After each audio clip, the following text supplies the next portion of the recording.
Avec quasiment 11 000 ventes l'année passée en France, le best-seller de chez Kia se renouvelle après seulement 2 ans et demi de carrière. Alors 2 ans et demi de carrière c'est assez court, mais c'est la politique interne de chez Kia qui renouvelle ses véhicules tous les 5 ans.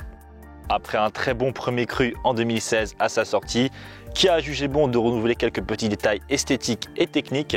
Et nous allons vérifier ici dans cette magnifique région de la Champagne-Ardenne si le cru 2018 est aussi bon que le cru 2016. Les restylages sont souvent l'occasion d'apporter quelques petites retouches esthétiques sans trop bouleverser les codes. C'est bien ce que vient de faire Kia avec son nouveau Sportage qui, pour l'occasion, reçoit une nouvelle signature lumineuse à l'avant et à l'arrière, de nouveaux boucliers, de nouvelles jantes et un choix de couleurs plus conséquent. Du côté des dimensions, c'est le statu quo avec une longueur de 4,49 m. Le coffre quant à lui mesure 480 litres, c'est dans la moyenne de la catégorie, mais cela reste toutefois moins bien qu'une Peugeot 3008 qui revendique 40 litres de plus. À l'intérieur, les nouveautés sont à compter sur les doigts d'une seule main avec l'arrivée d'un nouveau volant et d'un écran tactile de 8 pouces. Ce dernier bénéficie d'un graphisme assez soigné mais manque parfois de fluidité. La qualité des matériaux reste assez bonne pour la catégorie malgré la présence de plastique noir un peu trop brillant et peu flatteur pour la qualité perçue.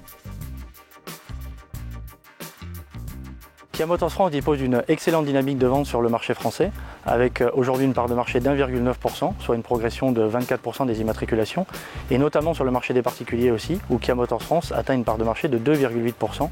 Donc dans les deux cas, une progression qui est de 2 à 3 fois plus rapide que celle du marché, portée par un très fort plan produit, qui est le cas du Sportage que nous présentons aujourd'hui, mais qui succède aussi à l'Acid, qui est en pleine phase de lancement sur le marché français.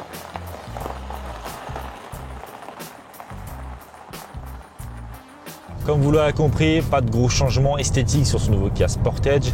Les changements s'articulent essentiellement sous le capot.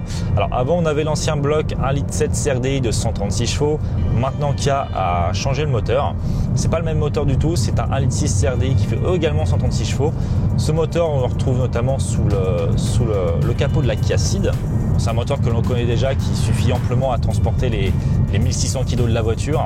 On a 320 Nm de couple et c'est associé à une boîte DCT 7 robotisée à 7 rapports. On est sur un comportement plutôt neutre, on est sur un moteur qui faiblit pas, qui accélère plutôt bien. On a de belles mises en vitesse, même si les 0 à 100 est abattu en plus de 10 secondes. Mais pour ce genre de voiture, on ne va pas réclamer de performance de vrai sportif. De toute façon, l'usage que les gens vont en avoir restera urbain et essentiellement autoroutier. En réalité, outre ce nouveau 1,6 litre, la vraie nouveauté, c'est le 2 litres CRDI de 184 chevaux qui est épaulé en fait par un petit moteur électrique qui ne va pas se situer en fait au niveau de la boîte de vitesse, ça va être une micro-hybridation qui va se situer à côté du moteur thermique et qui va permettre d'aider justement ce moteur thermique lors des phases d'accélération pour baisser en fait le grammage de CO2 de la voiture et donc diminuer un petit peu le malus.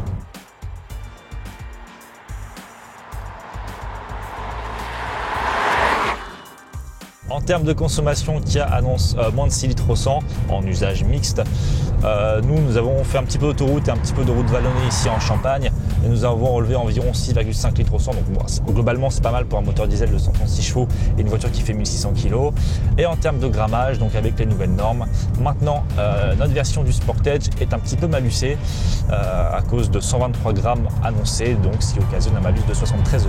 Comme toutes ces nouvelles voitures faussement sportives, les marques proposent généralement des systèmes de mode de conduite.